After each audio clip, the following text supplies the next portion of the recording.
kaya magandang piliin, no? I think mas better ito, no?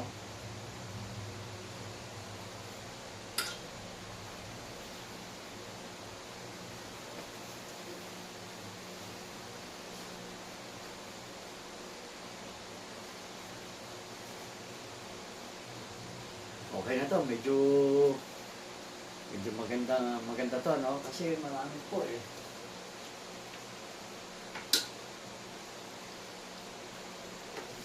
Mas maganda to.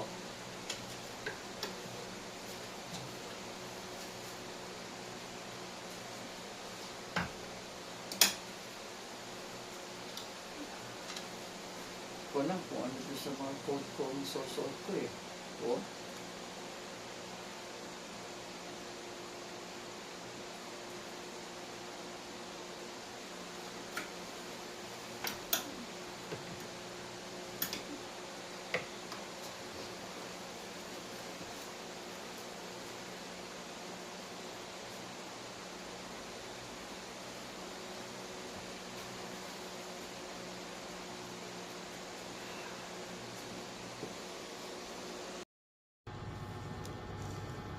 Mapagpalang gabi po, mga minamahal kong kapatid.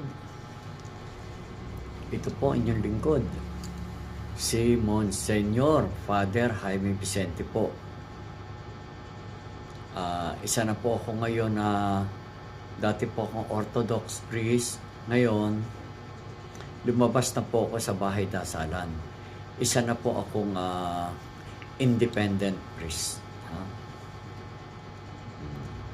Kaya mga kapatid ko, malaya akong nakakapagbigay ng mga kaalaman about po sa kalooban ng Diyos. Ang topic po natin ngayon ay pag-uusapan natin about po sa sinasabing Sator, Arepo, Tenet, Opera, Rotas. Ang Sator, Arepo, Tenet, Opera, Rotas, mga minamahal kong kapatid, ito po ang isang panalangin na galing po sa tinatawag na Pater Noster Alpha Omega. Panalangin po yan na para hindi malaman ng mga Romanong sundalo ang mga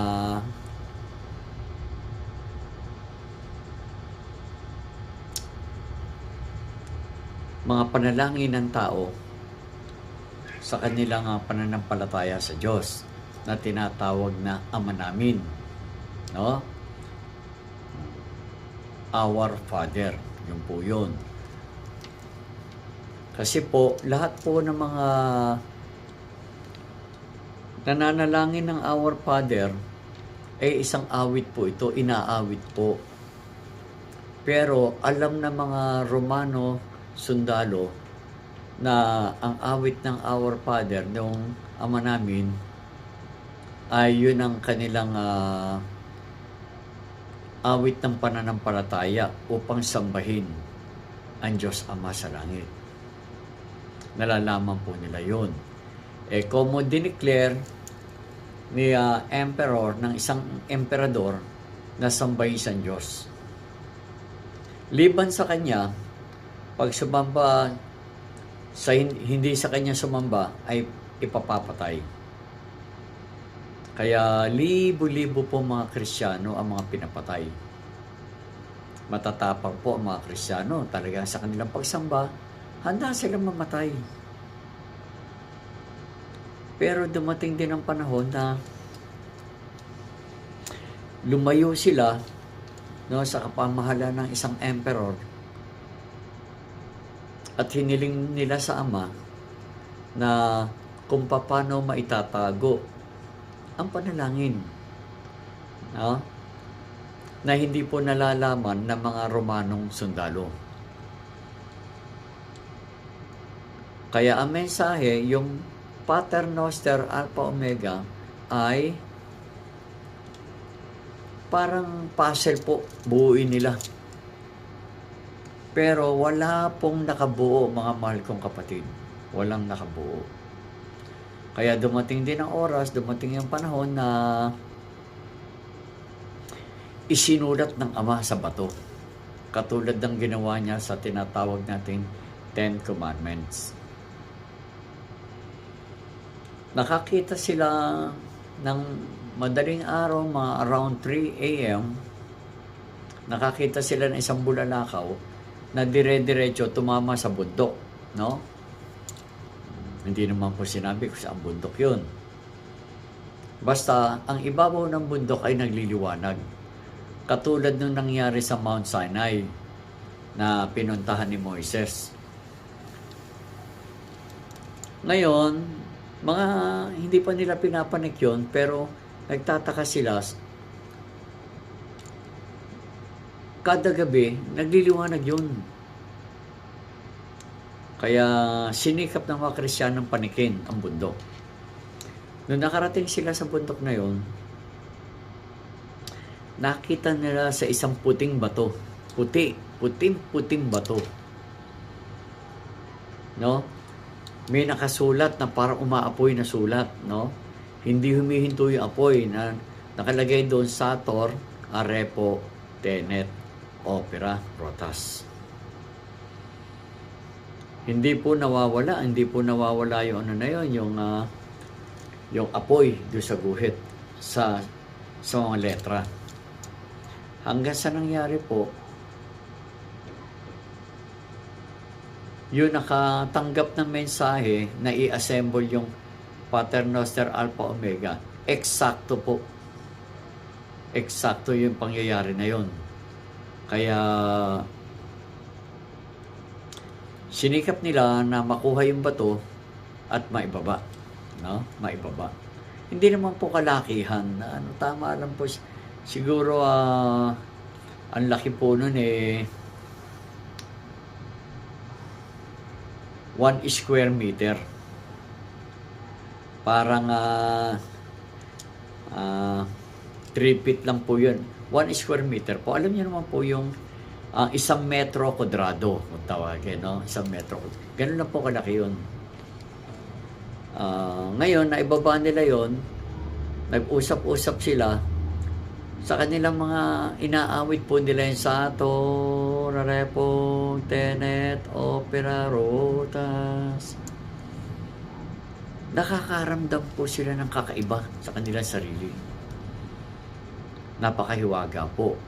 Kaya mga mahal kong kapatid, nung bumaba sila, nagkaisa ulit ang mga Kristiyano, kapag sila'y umaawit ng Our Father, no, yun po yung ipinalit nilang awit.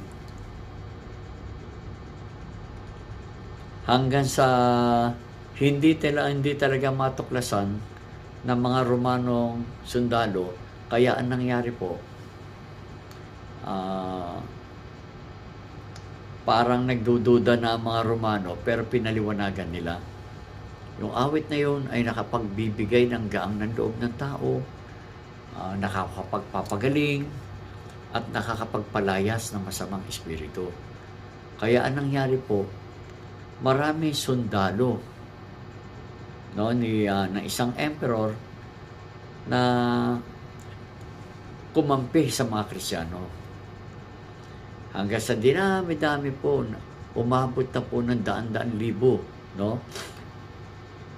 At ito'y lumaban na sa kapamahalaan ng isang emperador na tinatawag nilang Nero, Emperor Nero. Kaya po, mahal kong kapatid, no? Ayaw po ng mga Kristiyanong may mga mamatay, pero hindi inaasahan. Talagang may mamamatay po kasi gera. Pero hindi naman po marami. Kaya sinisikap nilang walang mamatay, pero may mga konti pa rin po namatay hanggang sa nawala si Emperor Nero na natuklasan nila sa isang lihim na lugar na si Emperor ay nagpakamatay sa sarili niyang espada. Kaya eto na po, nagkaano na po, na natapos na po ang labanan, no?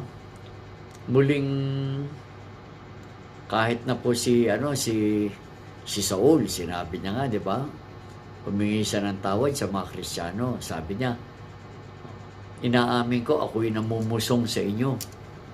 Ako'y nagpapatay sa inyo.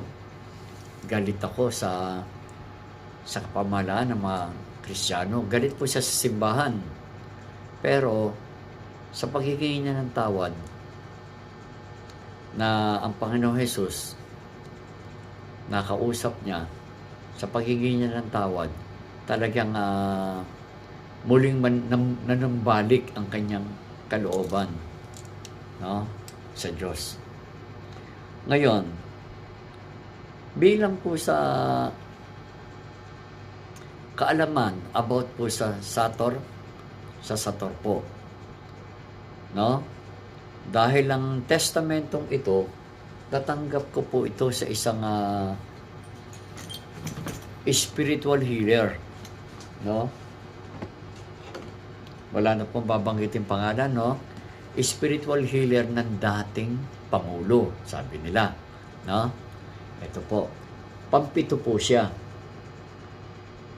Ito po ay ang testamentong ito ay umabot po ng mga 77 testament. 1977, noon na ano po to, doon ipinagkaloob niya sa akin. Sabi ko nga po to sa nagbigay sa akin ng spiritual advisor daw po na kapag meron daw nag-interest sa mga testamento, siya na nga. Marami po kasi bumisita sa kanya, yung mga manggagamot, hindi po pinapansin ang 77 testament. Wala pong pumapansin. Kahit na nakikita nila, hindi nila pinapansin. No? Kaya nung kasi naging spiritual advisor naman po ako ng World Cultural City Foundation. Sa pamamahala po ang presidente po rito ay si Cornelio Nadonza. No? Siya po ay nakaano sa Palmdale, California. Ngayon naman po, ang bahay niya, ang talagang tunay na ano niya po, taga Pangasinan, Natividad.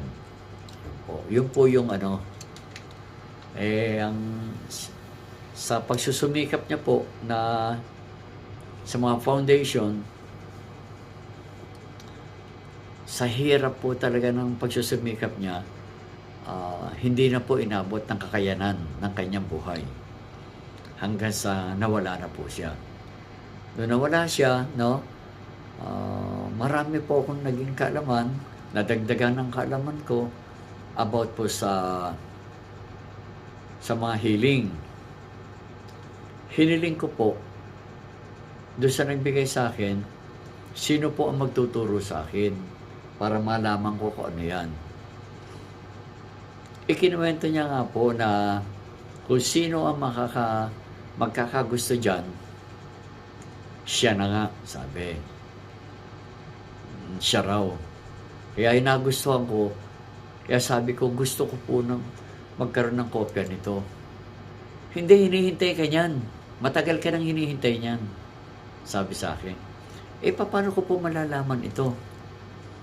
Huwag kang mag-alala. Tuturuan ka ng banal na espiritu, sabi sa akin. Ngayon, nung pumunta po ako ng Philippine Village, kasi yung third floor entire building ng Philippine Village ay inupahan po ng World Cultural City Foundation. Inupahan nila yon. Ako naman po, kung advisor ako, noong 19, yung edad na po yung taon na yon, 1975, 76, yung 77 po na ako to. Pero nung time na yon, ang binibigay po sa akin na sweldo, no? 500 a day. Biro niya mga kapatid, no? Kung iaano natin, i-convert natin, 1977, yung 500 po. Parang sumesweldo po ako ng 10 times nun, parang 5,000 a day. Kaya sino hindi maniniwala sa kanilang project, no? Pero nangyari po, naghahanap din sila ng mga ginto sa Pilipinas. Naghahanap sila ng mga ginto. Pero, advice lang ako na advice. Kapag mali, kasi po, alam ko, no? Nalalaman ko ang isang lugar kung meron po talaga kung meron po talagang totoo. Kaya lang po, alam niyo naman ang ilalim ng lupa, pag may mga engkanto, talaga pong yan, pabago-bago. Kasi ang puso ng tao, pabago-bago din. Kaya dapat po talaga walang pagbabago. Ngayon, kaya nung dumating po ang oras na nung hinipo ko ang testamento, kasi po inangkin to inangkin ng testamento po Inangkin po ito, yung 77. Pero, nung dati raw siyang anak daw, alam niyo naman po, maraming nagpanggap na anak Kaya lang, wala tayong magagawa hindi naman ina-acknowledge ng totoong pamilya. No? Hanggang sa dumating ang oras po, nung kinuha niya sa akin, meron pong may passenger dito May passenger po yan. No? Pinaliliwanag niya sa mga turista, sa mga na pinaliliwanag niya. Ang ginawa ko po, dumampot ako. Medyo makapal. No? Kunyari lang, gaganon-ganon ako. Pero, kumakatok ako kunyari sa CR kasi nasa loob po kami ng isang room ng hotel Parang kunyari lang, inaano ko na may tao. Sa sandali lang, doon ako iihi sa baba, sabi ko. Tumakbo po ako sa Philippine Village, doon sa lugar na merong Xerox. Meron po silang Xerox doon Kaya lang mataas po ang presyo ng Xerox. No? Mataas. Ganun pa man, po ang isang Xerox po doon kung nung araw po, nagbabayad tayo ng 25 centavos, doon po 250. 250 po. 10 times na naman. Sige, pinaano ko po yan, pinaseros ko. Umabot po ng 16 na testamento na itabi ko. Kaya nung pumalik po ako, talaga hinahanap nila ako. Asan yung mga yun? Binigay ko. Pero yung testamentong pinaserox ko po, inilagay ko sa kotse. Bumalik po ako sa nagbigay sa akin. Kaya nung bumalik ako sa nagbigay sa akin, no, sabi ko, kinuha po ito, pinaliwanag ko, kinuha po ito. Anak daw siya noon dating Sabi, hindi, gano'n. Talagang, huwag kang mag-alala. Huwag kang mag-alala. Papaupuin ko yan sa sarili niyang trono. Yung pala sariling trono po, mga kapatid, pinalaki itlog. No? Kasi ang makikialam po daw ng testamentong iyan na hindi naman para sa kanya ay paparusahan. Kaya para po siya nakaupo sa sarili niya itlog na sinasabing elephantiasis. Kaya wala pa isang buwan, ikinamatay din. No? Kaya mga minamahal kong kapatid, nung binasa ko po ito, hindi na ako tinantanan. Hindi ako pwedeng matulog na hindi ko siya minememorize, binabasa, inaalam. Hanggang sa ipinagkaloob sa akin ang karunungan at ipinagkaloob sa akin ang kaalaman kung paano. No? Kung paano maisa sa ayos. Kasi po, yung original nito, iba-iba po. Iba-iba. No? At saka may mga karunungan na iba-iba yan. Hanggang sa natutunan ko po na sabi ko, na i-correct. Kaya ito po, na i-correct ko po ito. Hanggang sa yun, nandito po yung Kaya ako po tinakpan yon, hindi na po pinababasa yon, no? Hindi na po pinababasa. Kaya nandito po, marami po kasi nga hindi tama, no? Ito nga po, hindi ko pa na-correct yung isa, yung ohamoheye. Dapat ohamoheyo. Ito po, no? Dapat po letter O. Kita nyo, iisang letter lang, hindi ko pa, ano, pero ipinapaliwanag ko po. Ngayon, yung original po ng maestro, si Maestro Demetrio, si Camilencio, no? Si Milencio po, si Demetrio, sila po yung original na hindi po arrange, hindi po correct arrange yung mga, hindi po arrangement, hindi tama yung pagkaka-arrange, no?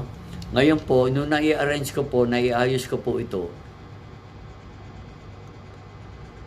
pwede ko pong sabihin na yung pagka-correct, ako naman ang original nito. Ito po nangyari. Kasi po, pag sinabi original, hindi naman po, kasi ang sabi po nila, talaga raw pong minali-mali nila para malaman nila kung sino yung talagang karapat-dapat. Tama po. Kaya nga naitama po natin. Kasi nga po yung nagbigay, kung sino raw po yung magkakaroon ng kagustuhan doon, siya. Kaya po na-correct. Hanggang dumating ang panahon, 1977 po kaya dumating ang YouTube. Ang YouTube naman po, ay napakaganda naman po ng kanilang project. Napakaganda ng kanilang project. Kaya maipapaliwanag ko sa inyong lahat, si YouTube po, ay ginamit din ng Diyos para po makapagbigay ng kaalaman ng tao. Magkaroon ng tao na napakaraming kaalaman. Yan po. Yan si YouTube. No? At nasa tao na lang po. Kasi kung may mga nag-upload na mali, nasa tao na lang kung susunod sa mali. Di po ba? Kahit ang Diyos, nagbigay siya ng batas. Nasa tao rin. Kung susunod sa batas o hindi. Maging ang gobyerno. Basta tandaan nyo, batas na dapat sundin. Tutungo na po tayo ngayon kung paano ang pagsunod sa banal na pangalan ng Ama sa Sator. Kaya ito po, aaraw-arawin ko na po ang pagtutuloy nito kasi nga po, para magkaroon ng kaalaman, lahat ng tao ay magkaroon ng kaalaman, no, na ang Sator po ay the Creator. No? Siya po ang Creator. God the Father Almighty. Kasi po, yung Sator Arepo Tenet Opera Rotas, galing po ito sa salitang Pater Noster Alpha Omega. Na? Sator is God the Father, Arepo is heaven, Tenet is a kingdom of God. Opera is a creation of God. Rotas is deliver us from evil. Kaya mga mahal kong kapatid, no? Ang Sator po, itatapik natin ngayon na kasi po, no? Ngayon din, kaya po ito i-upload ko, no? Nakaagad kasi po, pag masyadong mataas po ang minutes, marami po kasing naiinip. Kaya ito po, yung part 4 natin, puro healing na tayo, healing. Ito lang po, ipinaliwanag ko na ako rin po ang pinapaliwanag ko, ako rin po ang original. Original po na inutos ng Ama na magpabuo ng ganito. Yan. Kasi bago ko po nabuo ito, mga kapatid ko, no? Marami pong pagsasaayos. No? Galing po rin kasi yan sa yung isa kong dito po ako galing sa size nito. Yan po. Hanggang bakit kada kantsaw, ang laki naman daw nito, ang laki. Hanggang sa lumaki. Hanggang sa dumating ako sa ganito, merong nga po nagsasalita na, ano ba naman yan? Pati ba naman plato, nilalagay mo sa dibdib mo. Para sa akin po, no? Lahat ng tao na tapat na sumasamba sa Diyos, ang tingin ng iba. Ganun. Kaya, mamahal kong kapatid, kung paano natin sasambahin ang banal na pangalan ng Ama, paano natin bibigkasin, no? Ang part 4 po, tuloy-tuloy na po yan. Tuloy-tuloy na po. Para malaman natin lahat, uunahin ko ulit. Magbibigay ulit ako ng babala. Babala po, no? Ang Sator God the Father, hindi po siya ginagamit. Unang babala. Hindi rin siya ginagawang susi. No? Kaya ang nangyayari po, nilikha tayo ng Ama para gamitin. Hindi para gamitin ang Ama. Kaya ang tanong, ginagamit ba tayo ng Ama o tayo ang gumagamit sa Kanya? Agapan nyo kaagad Etong part 4, tuloy-tuloy na po ito.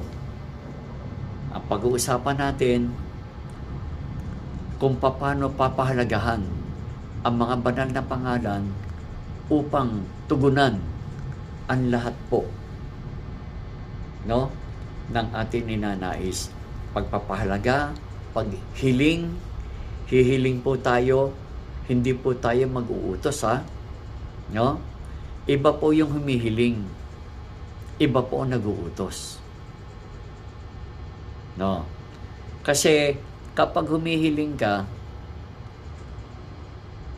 kasi iba po yung salitang nag-uutos Pero kapag humiling ka, parang utos, para ka rin nag-uutos, pero hindi utos po yun. Kasi pag nag-uutos ang isang tao, siya yung mataas sa inuutosan niya. Kuha niyo yun? Siya yung mas mataas sa inuutosan. Iba po yung humihiling tayo at nakikiusap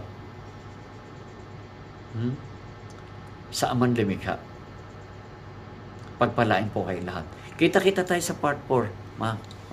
Part 4 po, kita-kita tayo Sige po, I love you all. In the name of God the Father, God the Son, God the Holy Spirit, naway makuha natin ang katotohanan, no? Lahat ng gawain about sa Sator. Hindi po kayo makakakita sa akin ngayon ng mga burlo-burloloy, kung ano-ano yung sa Sator. Puso ang pag-uusapan. No? Pag narinig nyo sa inyong isip, no? Nang mararamdaman nyo ang tunay na katotohanan, isinusulat sa ating puso ng ating Panginoong Hesukristo. Amen? Sige po. Sa susunod po, part 4, abangan niyo po.